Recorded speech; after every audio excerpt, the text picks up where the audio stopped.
Hello दोस्तों, स्वागत है आपका द यंग स्कॉलर्स विजन्स के ऑनलाइन प्लेटफॉर्म में। यदि आप हमारे वीडियो पर आ ही गए हैं तो क्यों ना अपनी काबिलियत का भी परीक्षण कर लीजिए।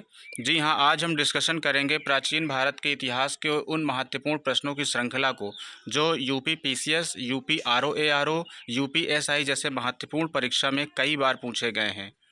तो चलिए बिना देरी किए हुए शुरुआत करते हैं और देखते हैं कितने लोग अपनी पढ़ाई को मजबूती के साथ कर रहे हैं। आइए हम प्रश्नों की शुरुआत करते हैं। ये रहा आपके सामने पहला प्रश्न।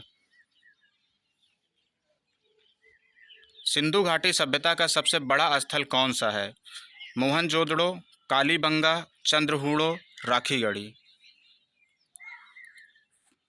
जल्दी से जवाब दीजिए। आइए इसकी व्याख्या को देखते हैं।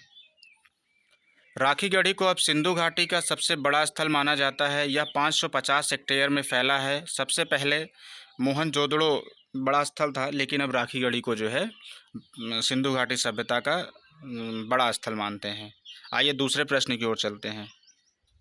अशोक के अभिलेख किस भाषा में है? संस्कृत, प्राकृत, पाली, तमिल। 5 सेकंड में आंसर कीजिए। आइए देखते हैं इसकी व्याख्या। अशोक के अभिलेख ब्राह्मी लिपि में लिखे गए हैं, जिनकी भाषा प्राकृत थी। उत्तर पश्चिम में खरोष्टी भी प्रयुक्त हुई है। तो अशोक के अभिलेख जो हैं वो प्राकृत भाषा में लिखे गए हैं। ये आरओ 2015 के प्रश्न हैं।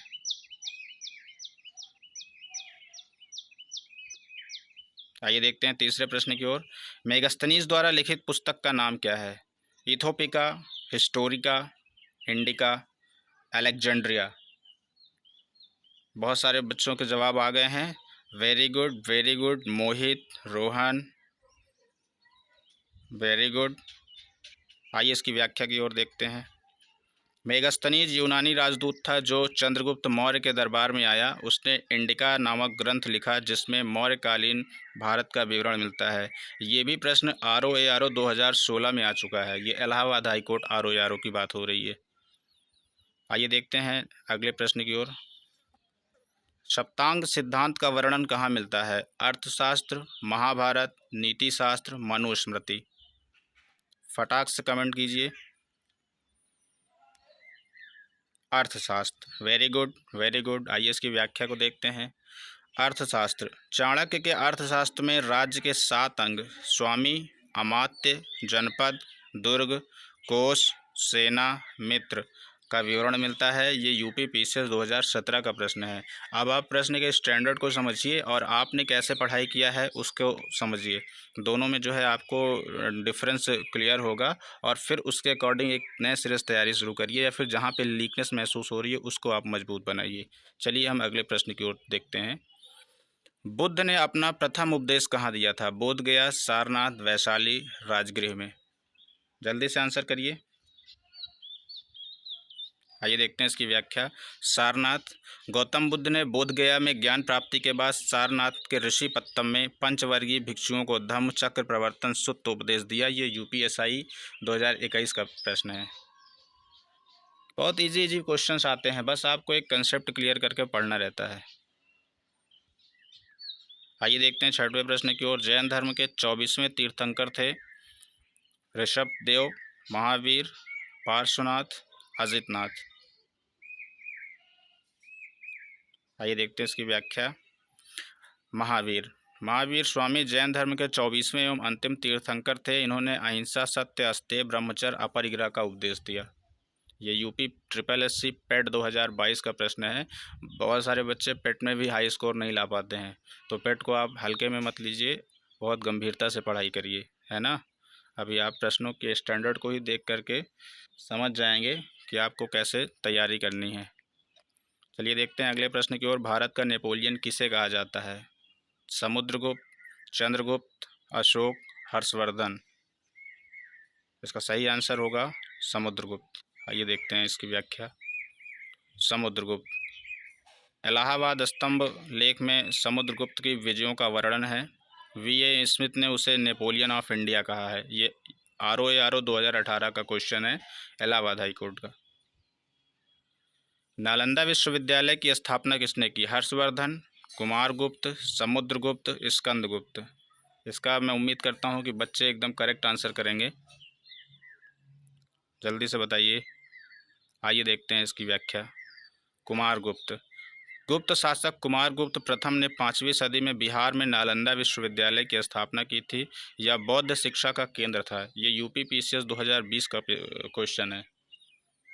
तो आप देख लीजिए प्रश्न कैसे आते हैं और आपको क्या पढ़ना है। आपको एकदम घुस नहीं जाना है उसमें। आपको यूपीएससी नहीं देना है, आईएएस आईपीएस के एग्ज़ाम्स को आपको नहीं देना है।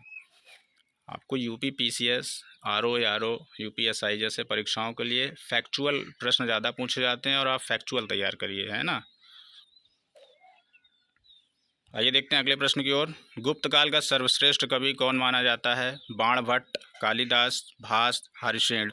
उम्मीद करता हूँ कि इस प्रश्न का जवाब सभी बच्चे एकदम करेक्ट देंगे। फिर भी हम बता देते हैं इसका आंसर क्या होगा। आप बताइए पहले। कालिदास। आइए इसकी व्याख्या देखते हैं। कालिदास को संस्कृत का शेक्सपियर कहा गया है। उनकी प्रमुख रचनाएं हैं अभिज्ञान शाकुंतलम, मेघदूतम, कुमार संभवन। ये यूपी पीसीएस 2019 का प्रश्न है। 2019 यूपी पीसीएस के आप प्रश्न उठाइएगा, उसकी बुकलेट उठाइएगा, उसमें आपको ये प्रश्न मिल जाएगा। तो ये है क्वेश्चंस का स्टैंडर्ड। पढ़ाई आपको कैसे करनी है आप समझिए। आइए देखते हैं अगले क्वेश्चंस की ओर। अशोक ने कलिंग युद्ध के बाद किस धर्म को अपनाया? वैदिक, जैन, बौद्ध, अजीवक। तो इसका सही आंसर बौद्ध धर्म।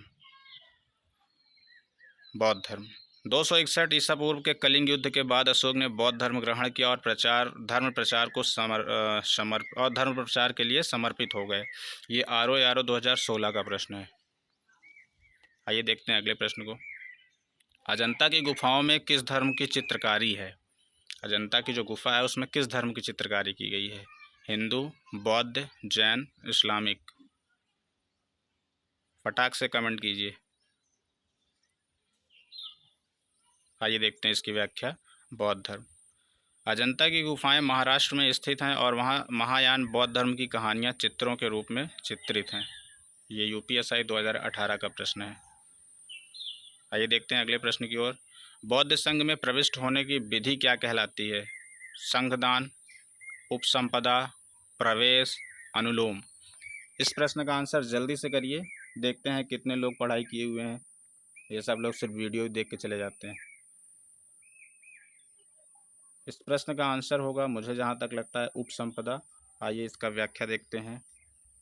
उपसंपदा। उपसंपदा एक धार्मिक दीक्षा थी जिसके बाद व्यक्ति बौद्ध संघ में भिक्षु बनता है। ये आरओ 2018 का प्रश्न है। आइए देखते हैं अगले प्रश्न को। सिंधु घाटी सभ्यता के लोग किस प्रकार की लिपि का प्रयोग करते थे? ब्राह्मी, खरोष्टी, चित्रलिपि, नागरी। जल्दी से बताइए। चलिए देखते हैं इसकी व्याख्या। चित्रलिपि। सिंधु लिपि अभी भी अपठनीय है, लेकिन यह प्रतीकों, चित्रों पर आधारित थी, जिसे पिक्टोग्राफिक स्क्रिप्ट कहा जाता है।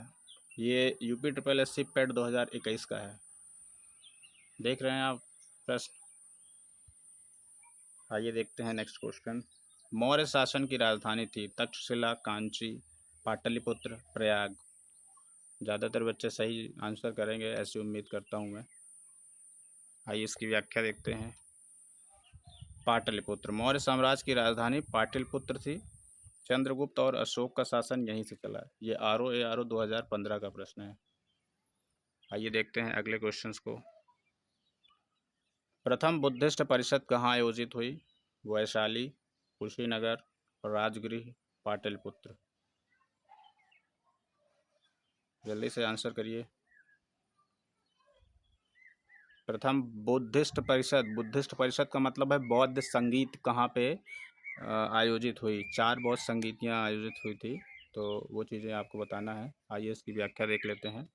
राजगिरी में हुई थी या महाकश्यप की अध्यक्षता में अजातशत्रु के शासनकाल में इसमें बुद्ध की शिक्षाओं को संकलित किया गया था। ये यूपी पीसीएस 2017 का पेपर है और मैंने आपको बताया था कि इसके अध्यक्ष जो हैं आ का ऐसे शॉर्टकट मैंने बताया था। आ से अजातशत्रु, है ना।